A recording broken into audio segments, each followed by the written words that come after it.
Ça représente une très belle réussite. Aujourd'hui, c'est plus de 2000 personnes présentes, 800 revendeurs, 800 magasins de détail. Donc on est très satisfait, très content de ce salon. C'est le cross-canal obligatoirement, l'avenir je pense de la distribution et du commerce, avec la sortie et le lancement d'un site, d'un guide interactif, avec moult possibilités d'opérations de jeux en ligne dans les magasins. Il faut rester enthousiaste par rapport à notre métier, il faut par contre s'adapter au consommateur et le suivre dans ses comportements d'achat. Donc aujourd'hui, le web devient incontournable. On a un site Pulsat Marchand aujourd'hui, il faut s'y intéresser. On a créé 400 sites géolocalisés, un site par magasin. Il faut s'y intéresser pour toucher cette clientèle, rajeunir la clientèle et utiliser cet outil pour faire encore plus de commerce et de trafic magasin. Aujourd'hui, c'est par rapport au type de produits travaillés dans les magasins, le blanc, le brun, ça aujourd'hui on performe sur ce type de produit. De nouveaux marchés arrivent qui concernent l'intérieur de la maison, les alarmes, le chauffage lourd, la cuisine. C'est effectivement aujourd'hui des segments de produits sur lesquels on doit s'intéresser et présenter également dans nos communications et dans les magasins.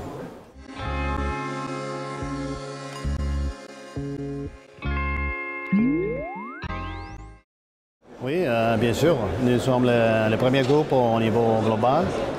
Nous avons atteint un chiffre d'affaires d'environ 19 milliards de dollars l'année dernière. Et nous avons renforcé notre position de leadership dans tous les continents, toutes les régions.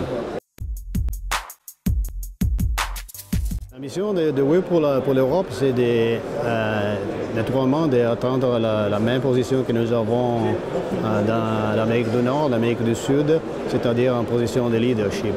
Aujourd'hui, la part des marchés que nous avons en Europe n'est pas 100% satisfaisante.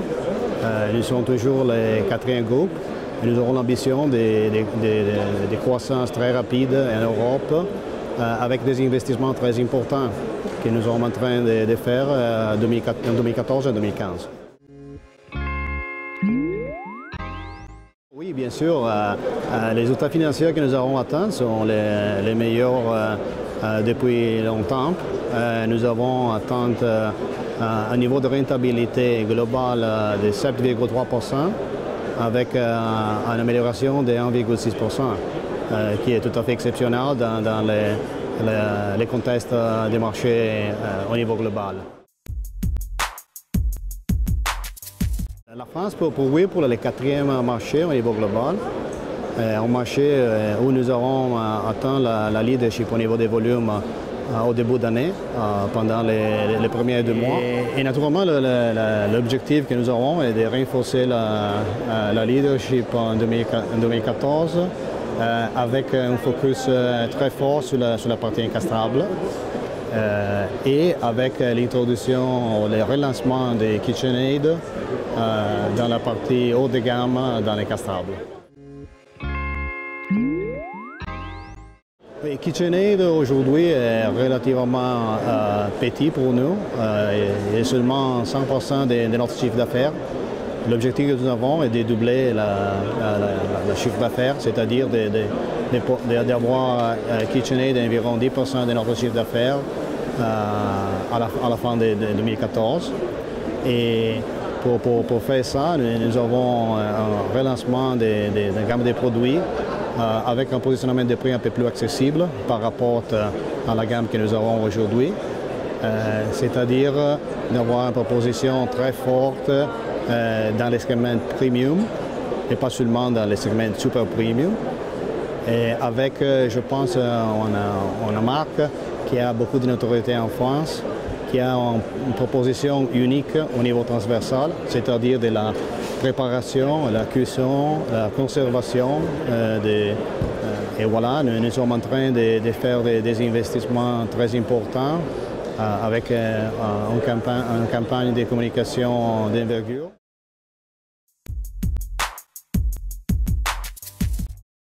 Nous sommes en train d'investir environ 80 millions d'euros en 2014 en Europe, avec naturellement beaucoup de focus sur la France. Pour nous, la seule solution pour donner un peu plus de rentabilité au marché, c'est toujours l'innovation. Et nous avons ici beaucoup des innovations.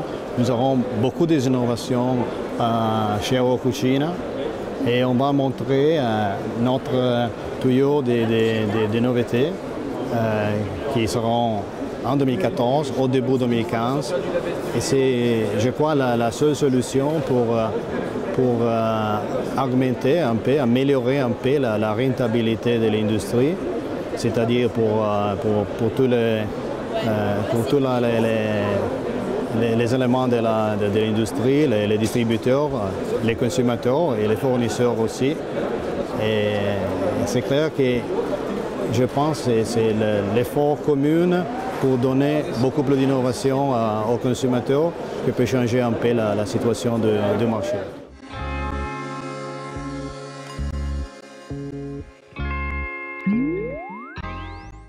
C'est un groupement qui est très important, c'est un des plus gros groupements de buying group à l'heure actuelle sur le réseau des spécialistes. Et il était nécessaire de revenir effectivement dans ce réseau traditionnel qui a besoin effectivement de produits à forte valeur.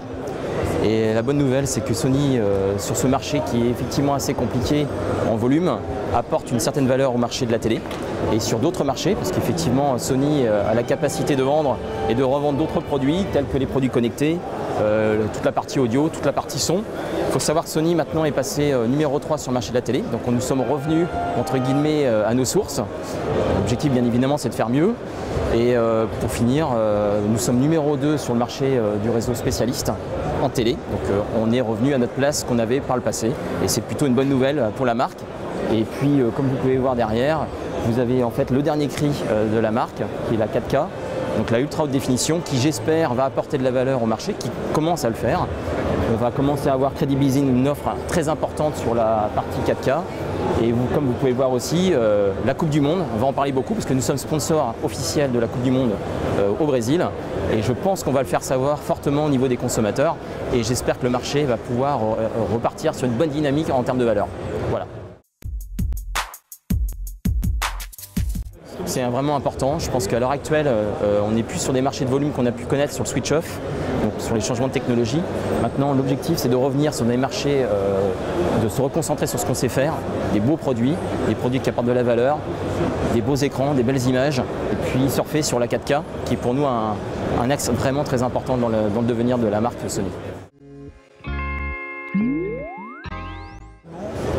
Il est vrai qu'on est dans une technologie où il y a une course énorme au niveau de la recherche et développement. Maintenant, je pense que sur la télé, il n'y a pas nécessairement que la 4K, il y a aussi tout l'apport technologique que la marque est capable d'apporter, que n'a pas nécessairement d'autres marques.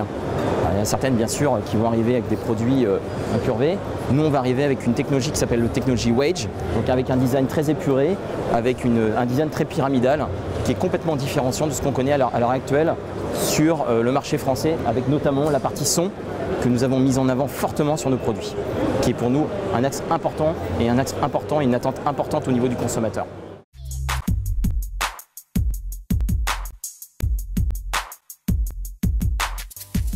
Alors aujourd'hui, nous sommes très heureux d'être bien évidemment dans ce salon. 2014 est une année très importante pour nous parce que c'est l'année qui devrait permettre au marché de la télévision de retrouver des couleurs. Nous rentrons clairement dans un marché de renouvellement et à ce titre, nous pensons que nos propositions en termes de produits à la fois technologiques avec l'Ultra HD, mais aussi bien entendu grâce à l'Ambilight que vous pouvez voir sur notre stand, vont permettre aux consommateurs de s'équiper sur des très grandes tailles d'écran avec des produits proposant de très bonne qualité d'image et surtout une expérience Ambilight qui, à notre sens, va permettre aux consommateurs de réellement prendre le maximum de plaisir à la maison, en famille, pour découvrir de magnifiques images.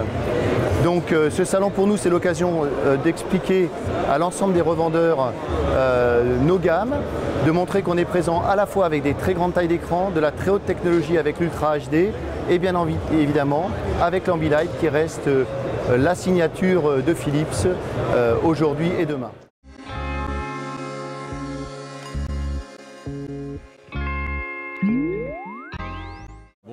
Donc Wux Innovation, comme vous le savez certainement, est en fait l'entité qui, au sein du groupe Philips, est en charge de la conception, de la commercialisation des produits audio-vidéo de la marque. Voilà, donc tout ce qui est produit brun, sauf la télévision. Notre stratégie en fait est centrée autour du son et notre différenciateur c'est la qualité de son. Ce par quoi on est obsédé entre guillemets, c'est la qualité de son et c'est pour ça d'ailleurs qu'on a créé cette marque ou ce label en fait dans l'univers audio au sens large qui est Fidelio, qui nous permet en fait de concevoir des produits haut de gamme et d'adresser les quartiles de prix les plus élevés pour avoir des produits qui sont centrés sur la qualité de son et la qualité du design.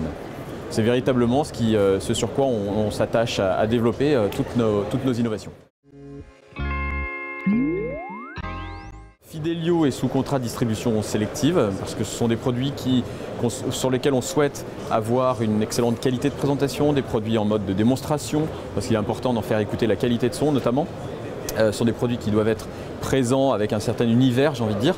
Donc effectivement, ce sont des produits pour lesquels on agrée un certain nombre sous un certain nombre de conditions qualitatives, on agrée les magasins individuellement, un par un, avec visite de notre équipe de vente et une rencontre avec le revendeur, qu'il soit direct ou indirect, pour l'agréer sur la vente de ces produits-là. Je leur réponds que dans le brun, il y a beaucoup de segments de marché et l'audio notamment est un marché qui se porte très bien. En réalité, le marché de l'audio en 2013 a fait de la croissance. Il a fait à peu près plus 3, plus 5% de croissance si on exclut en fait les lecteurs MP3. Mais si on prend véritablement l'audio hi-fi et les enceintes portables, on va dire, ce sont des marchés qui sont en croissance. Et ce sont des marchés également pour lesquels le consommateur a un retour vers la qualité de son. Donc ce que je leur dis, c'est continuer à investir dans ces produits innovants parce que ce sont des produits attractifs pour le consommateur qui vont venir en magasin. Ce sont des produits qui sont satisfaisants et qui répondent véritablement à une demande d'aujourd'hui. La consommation de la musique a évolué et on a tous ces produits-là qui sont de plus en plus connectés. Donc investissez là-dedans, c'est le moment d'investir dans ces gammes de produits-là qui vont vous permettre d'attirer de nouveaux consommateurs et notamment les plus jeunes.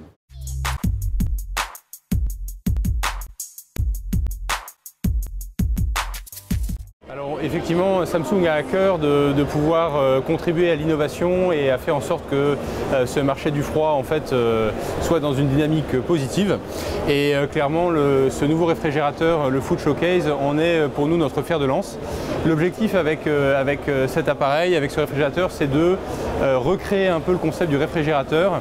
On sait que, en général, un des facteurs pour la conservation des aliments, c'est le nombre de fois où on va ouvrir les portes. Et donc on a réinventé en fait la porte avec une double cinétique qui va permettre en fait de pouvoir accéder beaucoup plus rapidement et beaucoup plus intuitivement aux aliments qui sont stockés et que l'on souhaite aller chercher le plus rapidement dans son réfrigérateur. Donc on a en fait ce système de double porte avec la porte, la poignée basse où on va pouvoir accéder à un certain nombre de tiroirs dont certains sont coulissants et là on peut aller chercher par exemple les liquides où ça n'est pas un hasard si on a la poignée basse qui permet d'accéder à cette zone-là, ou par exemple on peut imaginer les enfants qui vont aller chercher leur goûter, qui vont être en libre accès ici. Simplement, on est sur un réfrigérateur américain, donc on a évidemment une contenance extrêmement large. On est sur un appareil avec humidité contrôlée, on est sur les systèmes No Frost Samsung et vous le voyez, de façon à favoriser le refroidissement, on a également pour la première fois un vrai revêtement métal qui va permettre de favoriser le refroidissement une fois la porte fermée. Donc là on est sur un positionnement autour de 3 000 € pour un appareil qui sera disponible sur le marché autour de la fin avril. Deuxième produit, en fait, on est là sur ce qu'on appelle un réfrigérateur, un French Door, donc un produit double porte à ouverture, un peu comme les fenêtres françaises. Donc là, on est même chose sur un appareil avec humidité contrôlée et un système de congélateur sans givre. Et la grande innovation, c'est la capacité pour la première fois à offrir, avec un partenariat avec la marque SodaStream, c'est la capacité à offrir un distributeur d'eau pétillante, puisque en fait, le produit intègre une cartouche SodaStream, cartouche qui est disponible en fait à l'achat de l'appareil et qui va permettre d'avoir au choix de l'eau plate ou de l'eau gazeuse. Et comble du raffinement, on a même la possibilité d'aller sélectionner la taille de ces bulles avec en gros des bulles qui peuvent être équivalentes à ce qu'on a sur différents types de Perrier, fines bulles ou bulles normales. Alors là, on est sur un prix public autour de 3 300 3 400 euros.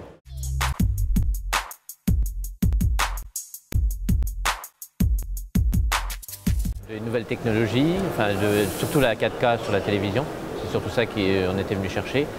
Et au niveau de l'électroménager, de nouveaux produits chez Bosch, Siemens et d'autres marques bien sûr. Voilà. La crise, elle est là, elle est existante, c'est surtout ça.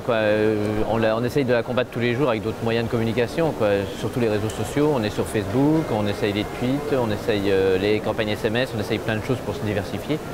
C'est sûr que c'est pas évident, on n'a plus de flux magasin, c'est surtout ça qui nous manque, c'est le flux dans le magasin. Faire venir le conso chez nous, c'est surtout ça. Alors je vais être franc, sur les 3 premiers mois, je trouve que c'est un petit peu reprendre, on va dire le trafic magasin est un petit peu plus soutenu sur ces 3 premiers mois qu'il n'a été sur les 3 premiers mois de 2013. Le message, c'est qu'ils pensent au traditionnel surtout, qu'ils ne nous oublient pas, et parce qu'on est quand même, malgré Internet qui est quand même là et la grande distribution, souvent quand il y a le problème, ils se replient chez nous, ils reviennent dans le traditionnel pour nous demander comment on fait, on est en panne, on ne sait plus où aller, venez nous aider. Et nous on récupère le problème après. Voilà.